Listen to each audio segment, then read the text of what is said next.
তাহলে হচ্ছে মাসুমের বয়স হচ্ছে মাসুমের বয়স যদি 100 হয়, জসিমের বয়স হচ্ছে 140। এটাকে যদি আমরা কাটাকাটি করে পাচ্ছি 5:7।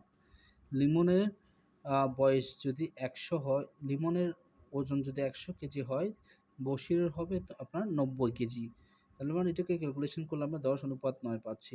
এখানে বলেছে কি লিমন হচ্ছে মাসুমের চেয়ে দ্বিগুণ হয়। তাহলে আমরা খেয়াল করতে পারছি এখানে মাসুম আছে হচ্ছে আপনার 5, লিমন আছে হচ্ছে 10। তাহলে মাসুমের চেয়ে দ্বিগুণ হচ্ছে লিমন। তাহলে লজিকটা মিলছে। লজিকটা মিললে তাহলে আমরা এটাকে যদি প্লটিং করি সবগুলোকে, মাসুম, জসিম এবং লিমন, বশির, তাহলে হচ্ছে পাচ্ছি আমরা মাসুমের ক্ষেত্রে পাচ্ছি হচ্ছে 5, তারপর হচ্ছে 7 হচ্ছে জসিম, লিমন হচ্ছে 10 এবং 7। প্রশ্ন জানতে চেয়েছে জসিমের ওজন মনের ওজনের কত।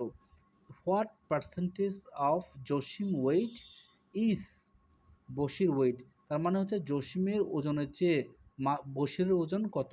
তাহলে যেটাকে আমরা জানি অফের পরের অংশটাকে আমরা সাধারণত নিচে বসাই।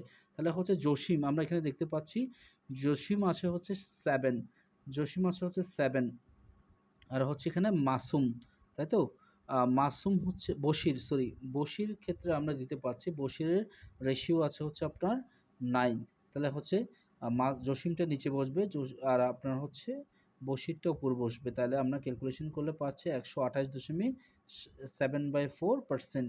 এখানে বলেছে কি পার্সেন্টেজ অফ জসিম, তাহলে জসিমের শতকরা কথা বলেছে। তাহলে আমরা জানি অফ বা এর থাকায় জসিম ওজনের নিচে বসে।